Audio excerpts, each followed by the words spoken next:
My name is Thomas, and I love dirt.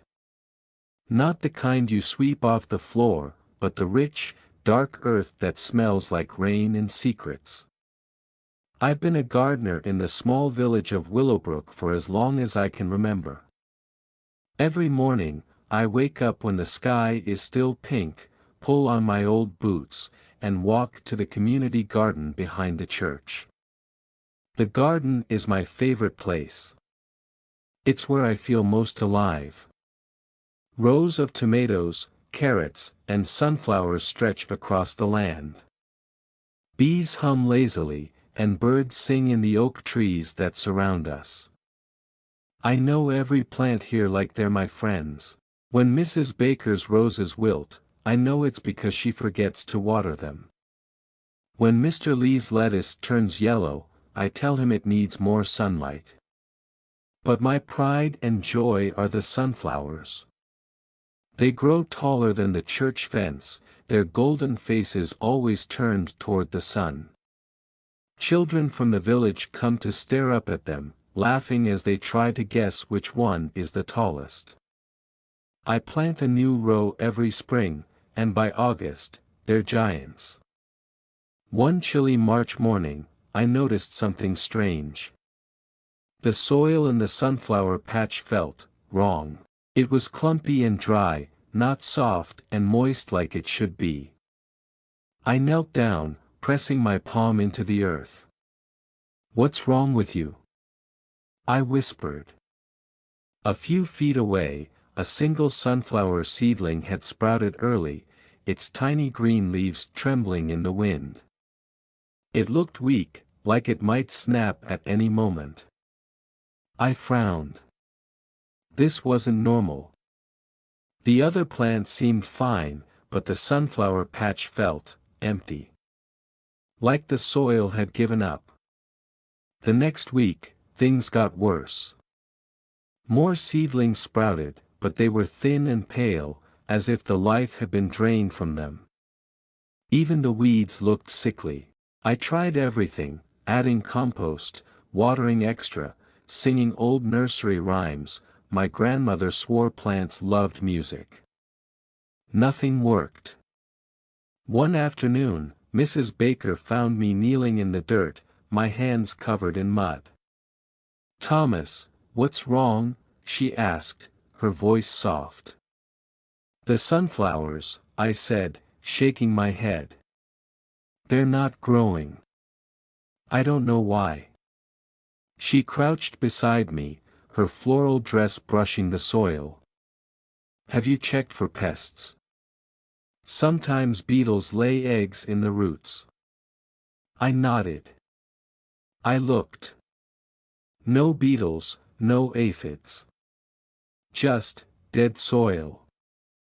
Mrs. Baker frowned. "Maybe the soil is tired. You know, land needs rest too. Maybe you've planted sunflowers there too many years in a row." I hadn't thought of that. Sunflowers take a lot of nutrients from the soil.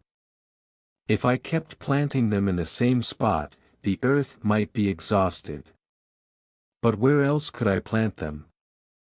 The garden wasn't big, and every corner was already claimed by someone's vegetables or flowers. That night, I lay in bed, staring at the ceiling. The sunflowers were special. They brought the village together. Without them, the garden felt incomplete. The next day, I visited old Henry, the retired farmer who lived on the edge of town. His backyard was a jungle of apple trees and berry bushes. He knew more about soil than anyone. "Tired soil, eh?" he said, scratching his beard. "You need to rotate your crops, Thomas.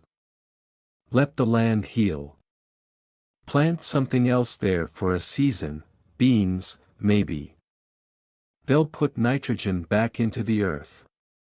"But the villagers love the sunflowers," I said. "They'll be disappointed." Henry smiled. "Change is hard, but sometimes it's necessary. Tell them you're giving the soil a rest so next year's sunflowers will be even brighter. I sighed. He was right. That evening, I stood in front of the community board at the garden gate and pinned up a note, "No sunflowers this year. The soil needs rest. Thank you for understanding." The next morning, the note was covered in angry scribbles. "We want our sunflowers," someone had written. "This is ridiculous," said another. My heart sank. A week later, a storm hit Willowbrook. Rain poured for hours, turning the garden into a muddy lake. I rushed to cover the vegetable patches with tarps, but the wind ripped them away. By the time the clouds cleared, half the plants were ruined. The villagers gathered in the garden, their faces grim. Mrs. Baker's roses were flattened. Mr. Lee's lettuce floated in puddles. "This is your fault," a man shouted. It was Mr. Higgins, the baker. His prized pumpkin vines were destroyed. "If you hadn't messed with the sunflowers, we'd have had better luck." I opened my mouth to argue, but no words came out. Maybe he was right. Maybe I'd made a mistake. The next morning, I went to the garden before dawn. I expected to find more damage, but instead, I saw something that made my breath catch. In the old sunflower patch, tiny green shoots poked through the mud. Dozens of them. They were thin and fragile, but they were alive. I dropped to my knees. The storm must have washed away the tired topsoil, revealing fresh earth beneath. The sunflower seeds I'd planted weeks ago had finally found what they needed. Over the next few weeks, the shoots grew taller. They weren't as strong as usual, but they were stubborn. I watered them gently, talked to them, and even played my harmonica, a silly habit, I know. By July, the sunflowers stood as tall as the church fence. Their golden faces turned toward the sun, just like always. When the villagers saw the sunflowers blooming, their anger faded. Mrs. Baker brought me a jar of honey. Mr. Higgins apologized with a loaf of bread.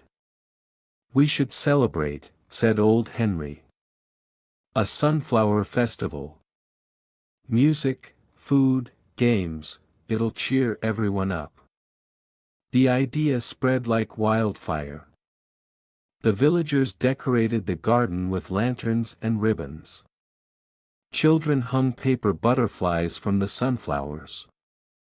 On the day of the festival, the garden buzzed with laughter. Mrs. Baker served lemonade, and Mr. Higgins baked sunflower-shaped cookies. Even the mayor showed up, praising the miracle of the sunflowers. As I stood by the fence, watching everyone dance, old Henry clapped me on the back. "You did good, Thomas," he said. "The soil, and the village, needed this." I smiled. The sunflowers swayed in the breeze, their golden petals glowing like 1,000 tiny suns. For the first time in months, the garden felt whole again. Later, as the sky turned pink and the stars began to peek out, a little girl tugged my sleeve. "Mr. Thomas," she said, holding up a crumpled sunflower. "This one's my favorite. Can I keep it?" I knelt down and handed her a seed. "Plant this next spring," I said. "And you'll have your own." Her eyes lit up, and she ran off to show her mother.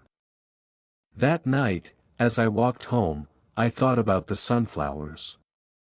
They'd survived tired soil, angry villagers, and a storm. But in the end, they'd given the garden, and me, a second chance. Maybe that's what growing things do best, remind us that even when everything feels broken, there's still a seed waiting to bloom. The next morning, I returned to the garden at dawn. The sunflowers stood tall, their faces turned east, ready for the sunrise. I pressed my palm to the earth. It felt warm, alive. "Thank you," I whispered. And somewhere, deep in the soil, I swore I felt a reply.